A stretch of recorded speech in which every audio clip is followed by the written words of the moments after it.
Namaskar. Hello and welcome to P Guru's channel. Sunday 7 p.m. is Sridhar Chityala's time. Let's welcome Sridharji. Sridharji, namaskar and welcome to P Guru's channel. How are you, sir? Namaskar, sir. Doing very well. It looks like it's evening wherever you are, and it's blue neon lights I can see. Good Sir, evening it's to your you. favorite building, sir, Skinny Tower. I'm Yes, yes, moving yes. so I can show you Skinny Tower. And if you look at the behind it, you can see a sloped roof. That is the Citibank, sir. Can you see it? Of course, of course. Former That's where you headquarters. lived most of the time. Yes, yes, yes. Now you can Yes, see here on the on my side, you can see everything is bright. So it is, yes, it's right in the morning. Okay, let's yes. get going, Sriji. Yes, yes. Let's start the markets rolling. Sir, first of all, Friday markets fell by 874 points or something like that, with more mayhem expected on Monday. So, well, let's start set that thing as a backdrop, and let's start going over this, sir. Next slide, please, sir. Right. I use the word Trump unleashes mayhem in markets. 10:57 a.m. on Friday, his Truth Social post appeared, which is effectively to say playing hard, China is playing tough, China is trying to control the world, and we will respond with tariffs that will be 100% over and above what they already are going to pay. And with that, the mayhem started in the markets. As you correctly said, the markets went down by 2.7%. $2 trillion went off the market. Okay, $2 Yes, trillion yes. went off the market in one day. Okay, now next slide. So, I have to set this thing in right context, Sridharji. The last time there was a tough war or tariff war, I should say, then also I was just following one stock, Apple. It went down from 235 to 181 or something like that before it bounced back. So anytime you do anything with China, looks like people get bent out of shape, sir. well, I think it's the important point here is it creates cataclysmic effect, at least in the near term, until there's a resolution. So the market is unable to predict, and so there is a whole bunch of people who move, who sell, and when there is a random rapid sale, then you see the markets moving. But if you're smart enough to understand, these things are temporary kind of abysses, then you stay the course. But if you're even smarter, you allow the market. There's nothing called, you can't measure how low you'll go. But if you Right. believe that the market is 10, 15, 20%, then you may buy at that point of time, and then you may see you made a decent chunk of change when markets eventually normalize. So what you witnessed, what we witnessed is a clear signal, that is the rejection of both the Chinese and Trump's policies from a market sentiment point of view. That's what you are kind of witnessing.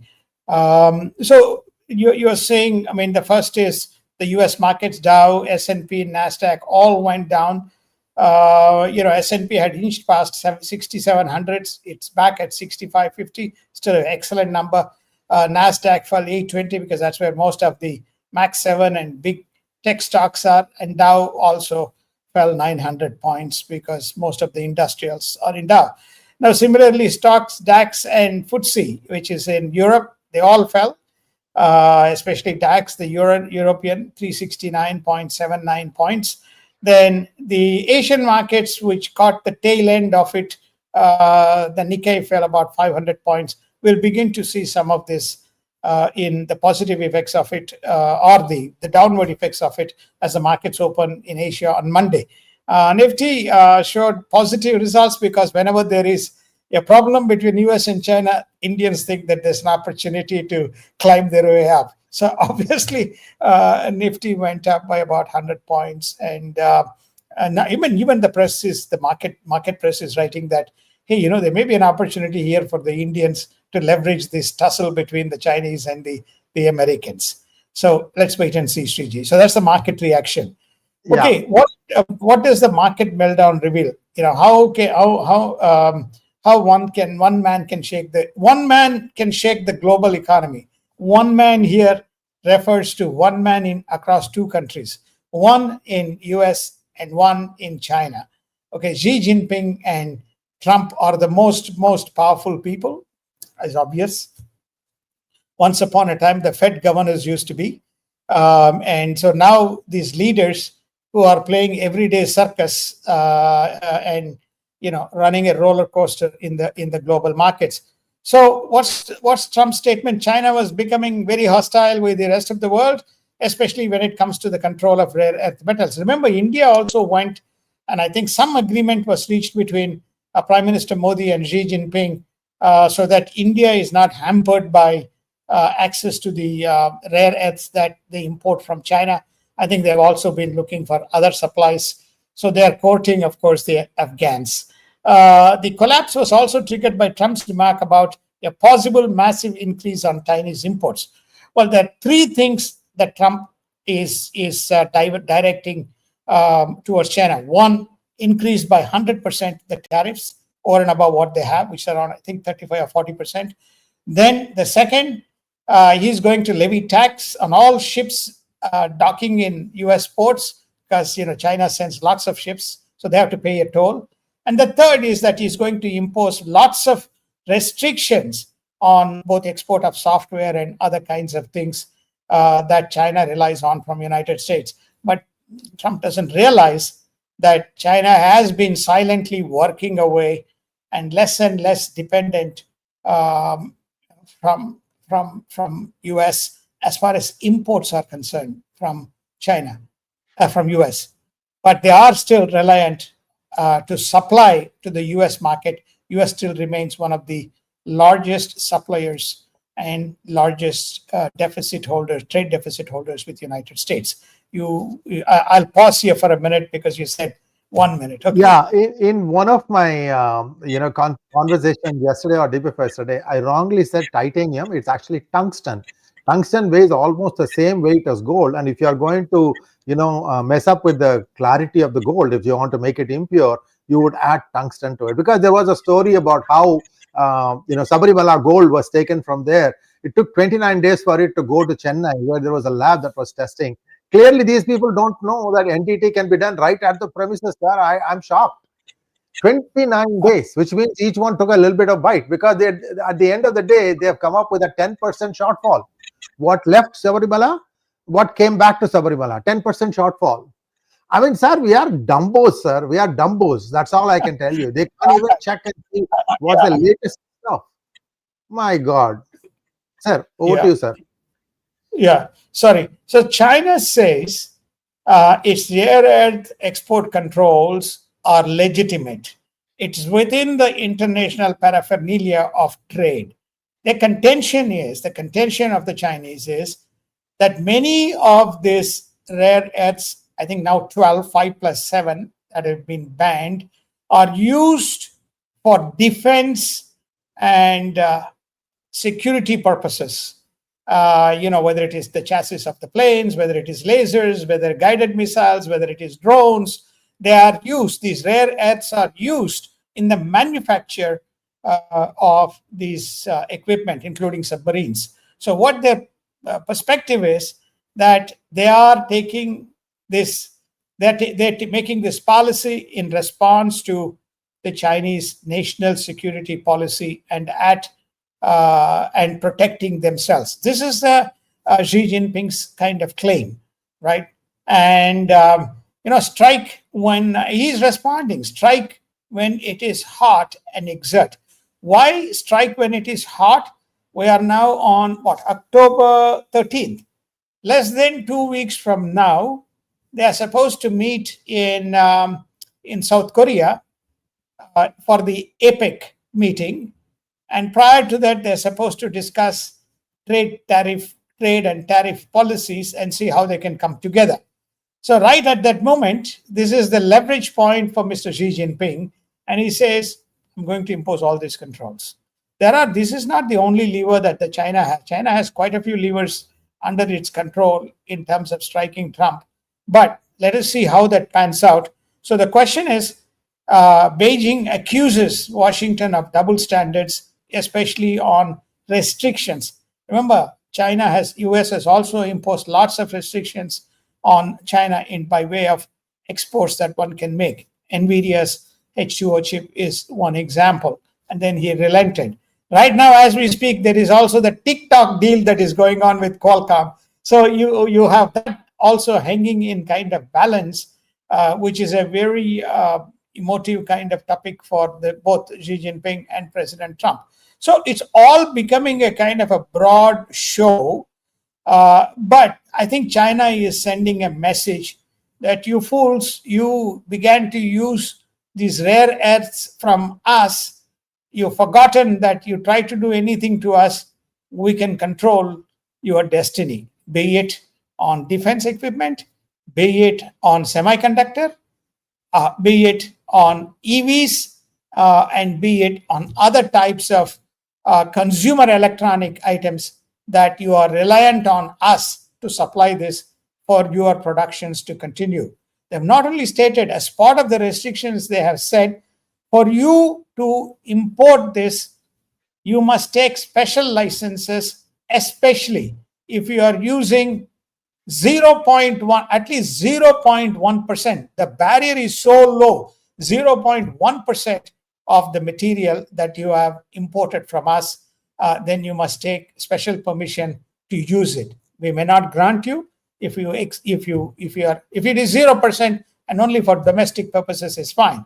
But if it is for export purposes, then we will immediately kind of apply the levers. So I think there has been this is broadly looking at United States, Europe, and even adjacent nations, including India.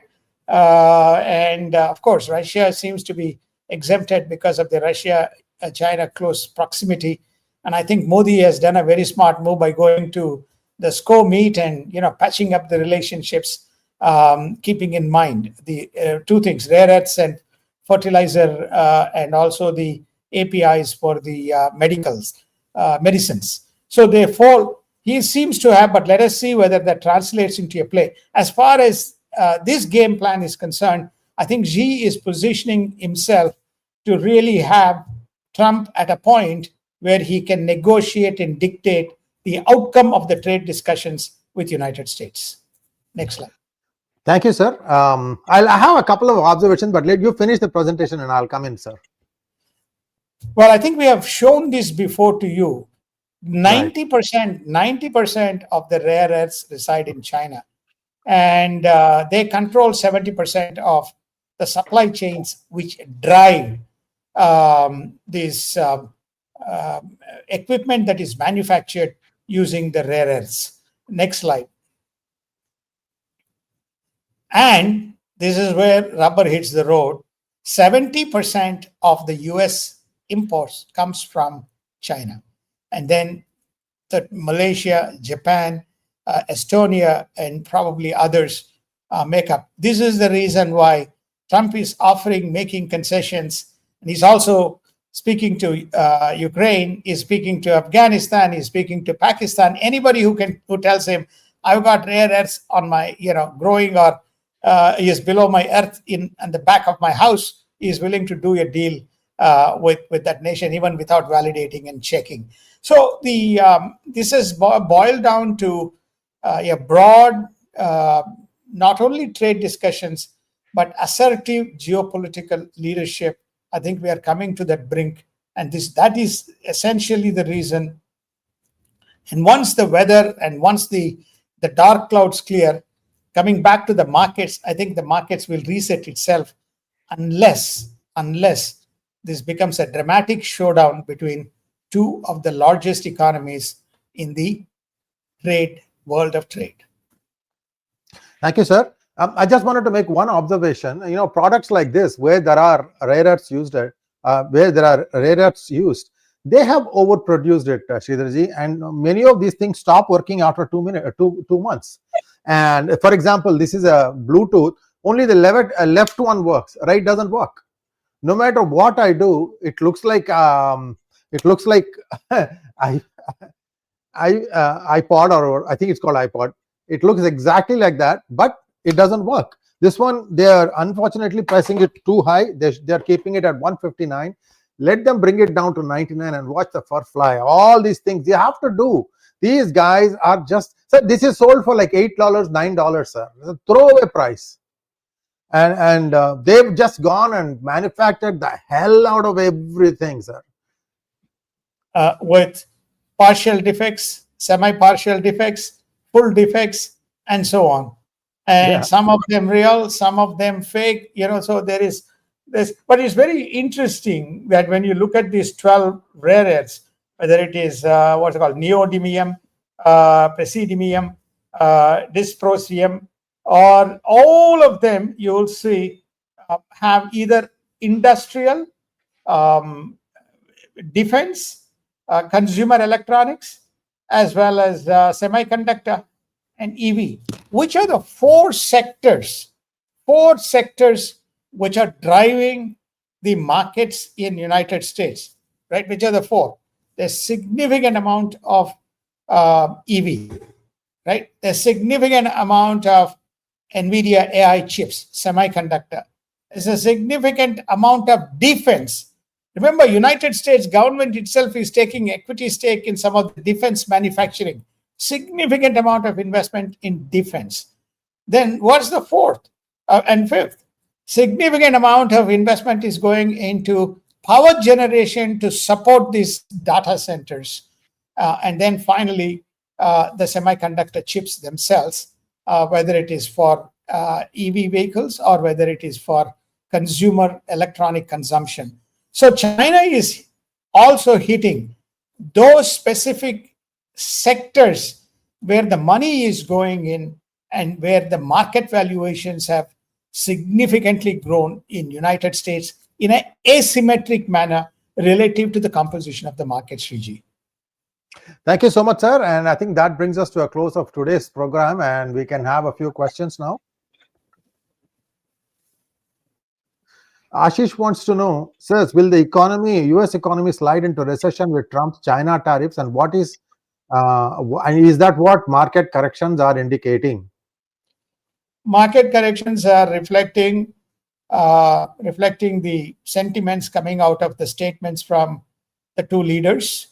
The second quarter GDP showed an uptick. We are still waiting for the third quarter GDP data. I think the third quarter GDP also is likely to show a little bit of an uptick. So there's nothing in the market that indicates that we are slipping into a recession. Market correction, we have been saying about market correction, and that the market is overheated as a result of specific segments of the index driving the market, which is tech. So whether there's a correction needed begs the amount of demand that is there in these sectors. Next one, please.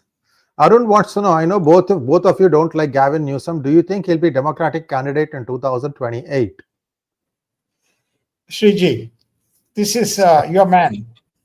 Sir, he is okay. I'm also hearing that Ro Khanna is going to make a bid for president, and he's also from local area. He's also our boy. So we'll have to wait and see how these things play out. Gavin Newsom, how should I say this? He doesn't have a great record in California. That has to be addressed, and he also survived one recall. So there are some challenges there. Let's wait and see. Next one, please. Dayanand Babu wants to know why India can't expect wonders from IREI and Purvi Bharat Rare Earth Limited. Only government-managed factories are insulated from urgency. 50 years wasted.